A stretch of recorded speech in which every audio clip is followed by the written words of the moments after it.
एक विशेष बात हम आपको अवगत करा दें। मच्छिंद्रनाथ गोरखनाथ को समझाने लगे, बेटा जीवन में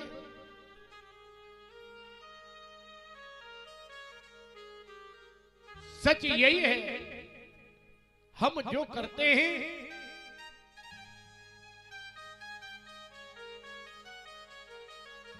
सोचते हैं यह हम अपने लिए कर लेंगे। सच तो यह है कि मानव जीवन की 3 आवश्यकताएं हैं। मानव जीवन की 3 आवश्यकताएं हैं, रोटी, कपड़ा और मकान। अच्छा, एक निश्चित है, इतना तो भगवान बगैर करे सभी को दे देता है। संसार में कोई भूखा नहीं रहता। भूखा जगाता तो है लेकिन भूखा सुलाता नहीं है। आप किसी भी दरवाजे पर आज की डेट में खड़े हो जाएंगे, कितना भी अधर्मी पापी क्यों न हो, अगर तुमने उससे पैसे मांगे तो न दे, लेकिन भोजन मांगोगे तो वो निश्चित करा देगा। रहने के लिए आज इतने मंदिर देवालय खाली पड़े हैं जहां लोग रहने वाले नहीं हैं। रोटी और कपड़ा और मकान, ये तो परमात्मा हर किसी को मुहैया कराई देता है, दे ही।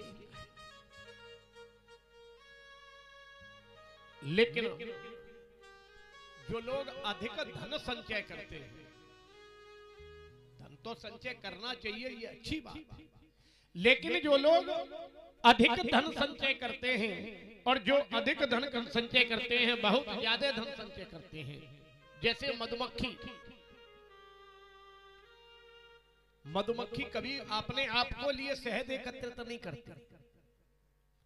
मधुमक्खी का कोई काम नहीं है, उसका कोई लक्ष्य नहीं है, केवल एक ही गति रहती है कि वो शहद को एकत्रित करने, कोई दूसरा कार्य नहीं होता। और जब वो धीरे धीरे धीरे धीरे बड़ा छत्ता लग जाता है, और जब बड़ा छत्ता हो जाता है और किसी बहेलिया की नजर पड़ती है और उस बहेलिया ने उस पर जो है जब निशाना बनाता है तो उस छत्ते के रस को स्वयं ले लेता है और मधुमक्खी को वहां से। ऐसे ही मानव जीवन में एक एक रुपए एकत्रित करता है, खा नहीं सकता, पैर नहीं सकता, अपने लिए कोई काम नहीं कर सकता।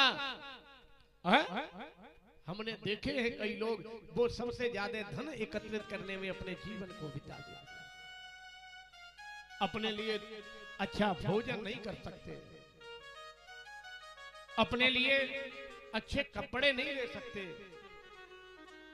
और एक दिन बहेलिया, काल रूपी बहेलिया उस धन को एकत्रित करते करते करते करते हम उस मुकाम पर पहुंच जाते हैं कि काल रूपी बहेलिया आता है और हमारे इस मानस रूपी छत्ते को जो है लेकर हमें मधुमक्खी के रूप में अलग कर देता है और हम यहाँ के ज्यों के त्यों पड़े रह जाते हैं। उस धन का उपयोग करने का मेरा कोई सौभाग्य।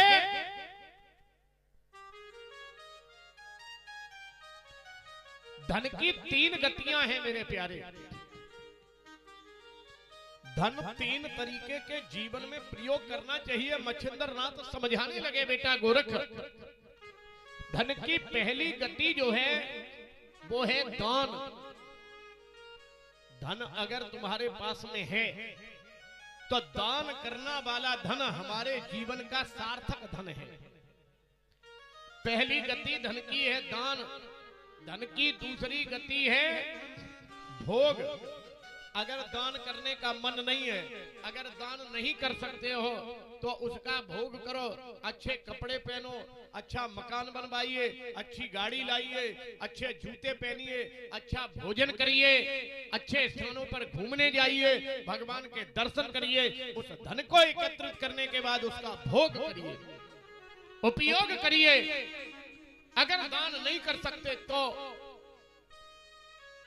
तीसरी गति मेरे गुरुदेव कह रहे हैं, लाला ये दो गतियां तो मानस के हाथ में हैं, या तो वो दान करे और या फिर उसका भोग करे।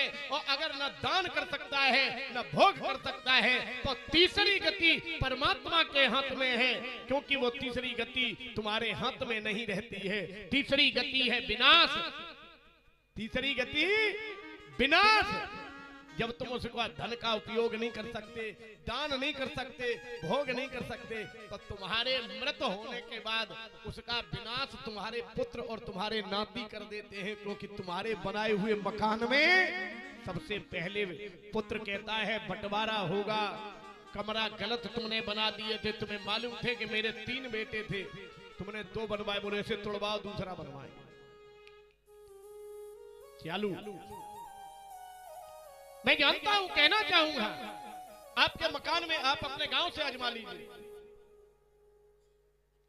आपके गांव में बाबा के बनाए हुए नाती का निवास आज आपके गांव में नहीं होगा। अगर किसी का हो तो खड़े हो जाओ। बाबा के बनाए हुए मकान में नाती का विवाह नहीं हो पा रहा। व्यक्ति अपने जीवन भर फौज की, पुलिस की, थानेदार की नौकरी करके आता है, सबसे पहले क्या बनाता है? बोले मकान।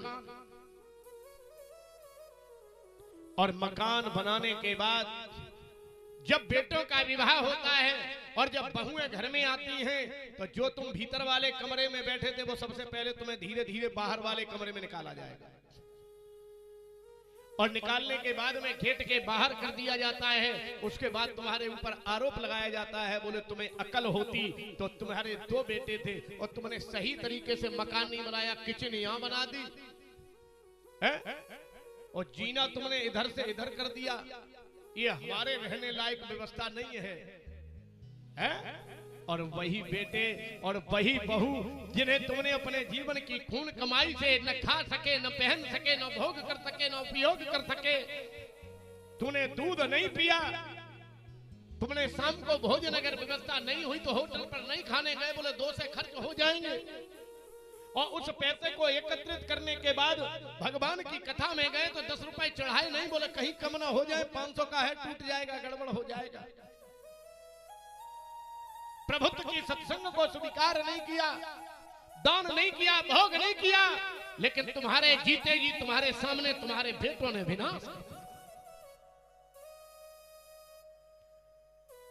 परहित सरस धर्म नहीं भाई,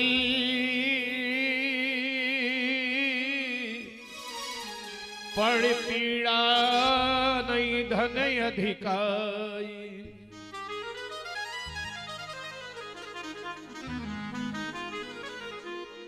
धन हमारे जीवन में 2 तरीके से आता है।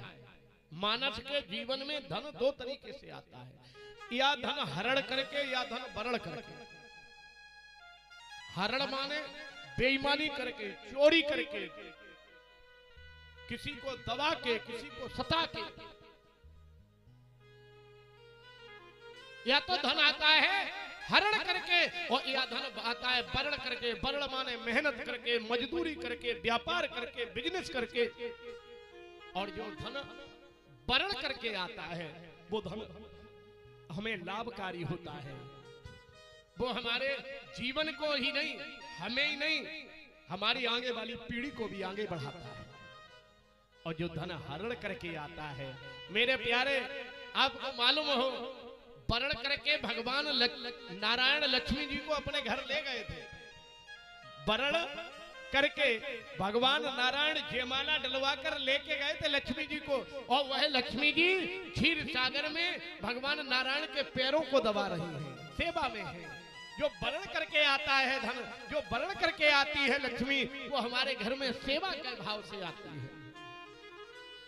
और हरण करके लक्ष्मी का रावण ले गया, सीता का हरण करके, सीता लक्ष्मी थी, रावण जब हरण करके ले गया तो वही रावण के घर जब सीता हरण करके गई तो रहा न कोई कुल रोबन हारा।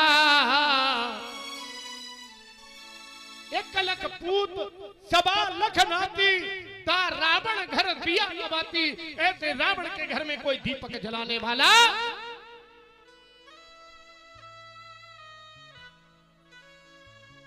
मेरे प्यारे भक्तों, सच तो यह है जीवन का। धन धरा के बीच में सब कुछ धरा रह जाएगा। नारी लगे प्यारी घरे रोती खड़ी रह जाएगी।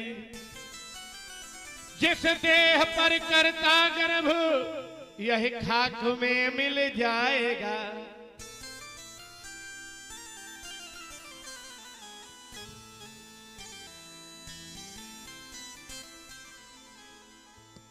बड़े भाव से गोगा जी के चरणों में थोड़ी देर के लिए बोले गुरु गोरखनाथ जी महाराज की।